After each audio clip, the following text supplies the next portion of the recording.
Hello everyone. आजको भिडियोमा I will show you how to file income tax return. यो भिडियोमा म तपाईहरुलाई ITR 1 फाइल गरेर देखाउने छु old tax रेजिममा।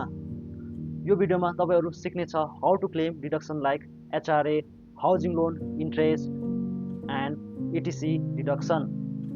So ITR file गर्न लागि म लगइन गर्नेछु इन्कम ट्याक्सको साइटमा गएर लगइन गर्छु। लगइन गर्न लागि तपाईको युजर आइडी, प्यान नम्बर या आधार नम्बर हुन्छ र तपाईले पासवर्ड दियो भने तपाई लगइन गर्न सक्नुहुन्छ। सो बिफोर प्रोसिडिङ आइटिआर फाइल तपाईले तीनटा कुरा ध्यान दिनुहुन्छ।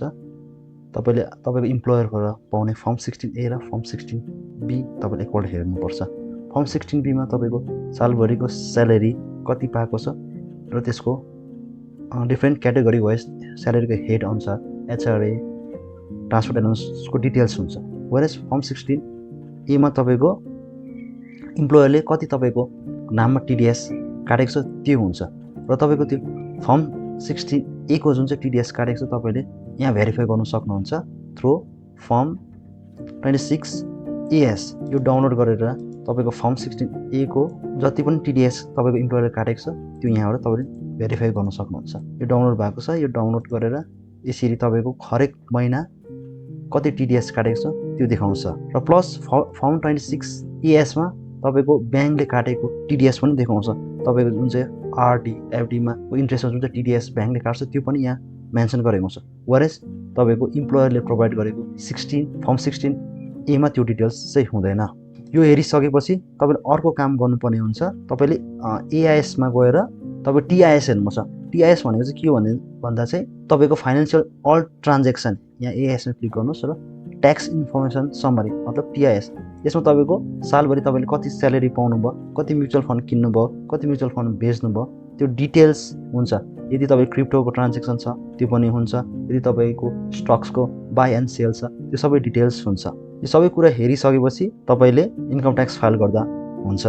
सो हामीले हेरिसक्यौं form 16A, form 16B from employer त्यो पनि हेर्यौं र हामीले फर्म 26AS पनि हेर्यौं र एआइएस मा टीआईएस पनि हेर्यौं र अब हामी इन्कम ट्याक्स फाइल गर्न लाग्ने छौं। सो मैले अलरेडी अलिकति फाइल गरेछु। सो त्यसमा म रिज्युम फाइलिङ गर्छु। तपाईलाई विस्तारै म डिटेल्समा एक एकवटा कम्पोनेन्ट एक्सप्लेन गर्दै फाइल गर्नेछु। So first of all personal इन्फर्मेसनमा मेन कुरा हेर्नु पर्ने हुन्छ। तपाईले यो फाइलिङ सेक्सन र तपाईँ नेचर अफ इम्प्लोयमेन्ट तपाईँ कहाँ काम हुन्छ, स्टेट इम्प्लोइ हो कि, स्टेट गभर्मेन्ट इम्प्लोइ हो कि, सेन्ट्रल गभर्मेन्ट इम्प्लोइ हो कि, जसको फाइल गर्दैछ यो पब्लिक सेक्टर अन्डरटेकिङ हो र यहाँनिर मैले पब्लिक सेक्टर अन्डरटेकिङ सेलेक्ट गरेको छु। यो 139 सेक्सन अन्डर सेक्सन 139(1) मतलब यो फाइलिङ बिफोर ड्यु डेट सेप्टेम्बरसम्म छ ड्यु डेट छ र अहिले हामी जुनमा फाइल गर्छौँ। सो त्यसै कारण यो 139(1) हुन्छ र मेन कुरा यहाँनिर छ। मैले यहाँ यस गरेको छु किनभने म यसमा ओल्ड ट्याक्स रेजिममा इन्कम ट्याक्स फाइल गर्छु। किनभने मलाई एचआरए डिडक्सन क्लेम गर्नु छ, हाउसिङ लोन इन्ट्रेस्टको डिडक्सन क्लेम गर्नु छ र प्लस एटीसी को 1.5 लाखको जुन चाहिँ डिडक्सन छ त्यो पनि क्लेम गर्नु छ। यदि तपाईले नो सेलेक्ट गर्नुभयो भने तपाईको न्यू ट्याक्स रेजिममा फाइल गर्नुहुन्छ तपाईले यो कुनै पनि डिडक्सन क्लेम गर्न सक्नु हुँदैन। तर तपाईको इन्कममा 7 लाखको इन्कममा तपाईको नो टीडीएस मतलब ट्याक्स लाग्दैन 7 लाखको इन्कममा। यो हेरिसकेपछि तपाईले मेन डिटेल्स ब्याङ्क डिटेल्स हेर्नुपर्छ। यो ब्याङ्क डिटेल्स हेर्नु पर्ने एकदम जरुरी छ किनभने तपाईको ब्याङ्क एकाउन्ट त्यसमा मात्रै तपाईको रिफन्ड पस्छ त्यो ब्याङ्क एकाउन्टमा मात्रै जो चाहिँ भ्यालिडेट छ। सो यो मैले डल्लै चेक गरिसकेँ। नाउ सबै कुरा अर्डरमा छ। So I will confirm it. Now main part हाम्रो हुन्छ ग्रस टोटल इन्कम। सालभरि हामीले कति इन्कम पाएको छ त्यसको एक एकवटा कम्पोनेन्ट यहाँ हामी हेर्नेछौँ। सो हामीलाई एचआरए डिडक्सन क्लेम गर्नु छ र मैले एचआरए को लागि एउटा एक्सेल सिट तयार गरेको छु र यो हेर्नुस् एचआरए क्लेम गर्न हामीले बेसिक स्यालेरीको डेटा चाहिन्छ जो हो यति पाएको छ। जसको मैले फाइल गर्छु उहाँको बेसिक स्यालेरी यति छ र डीए 82,000 रेन्ट उहाँले सालभरिमा 72,000 तिरेको छ र एचआरए उहाँले सालभरिमा 46,000 को आसपास पाएको छ र 40% of salary basic plus DA को उहाँको 2,197 हुन्छ। यो हामीले बेसिक डाटा यहाँ फिल गर्नुपर्छ। त्यो फिल गरेर म तपाईलाई देखाउने छु। सो यहाँ एडिट गर्यो र एक्जाम स्यालेरीको हेड हुन्छ हाम्रो nature of exempt allowance HRA हुन्छ। सो हामीले सेक्सन 10(3)A सेलेक्ट गर्यो allowance to meet expenditure income on house rent जुन चाहिँ यो भ्यालु आएको छ। यो भ्यालु कसरी आयो भन्दाखेरि चाहिँ यहाँनिर schedule of house rent allowance हामीले जुन चाहिँ अघि मैले एक्सएसको डेटा देखेँ त्यो यहाँ फिल गर्नुहोस्। जस्तै place of work non metro, मेट्रोमा चाहिँ तपाईँको 50% अफ बेसिक र डिएको हुन्छ, वरेस नन मेट्रोमा तपाईँको 40% अफ बेसिक र डिए हुन्छ। सो एक्चुअल एचआरए रिसिभ जुन चाहिँ एक्सेलको डेटा अनुसार 46,619 यहाँ हालिदिएको छु र एक्चुअल रेन्ट पेड 72,000 र बेसिक स्यालेरी यहाँ हेर्नुहोस् 4,18,240 र डिएनएस हेर्नुहोस् 82,000 को आसपास छ र यो 40% अफ स्यालेरी यो नन मेट्रोको छ, त्यस कारण 40% अफ स्यालेरी हाल्नुपर्छ जो आउँदैछ रफली 2,197 र त्यसै कारण एचआरएम एक्जाम हुन्छ त्यो हो 21951। यहाँ अटोमेटिकली क्यालकुलेट गरिहाल्छ जो आएको छ 21,951। तपाईँले खालि यो माथिको डेटा दिनुपर्छ, यो तपाईँ eligible exam allowance automatic calculate हुन्छ। सो यो हामी सेभ गरौँ। नाउ नेक्स्ट इम्पोर्टेन्ट पार्ट हुन्छ मलाई हाउसिङ लोन इन्ट्रेस्ट पनि को डिडक्सन पनि क्लेम गर्नु छ। त्यसको लागि यहाँ इन्कम फ्रम हाउस प्रपर्टी, यसको लागि यहाँ पहिला हामी यहाँ जानुपर्छ section B interest on borrowed capital. So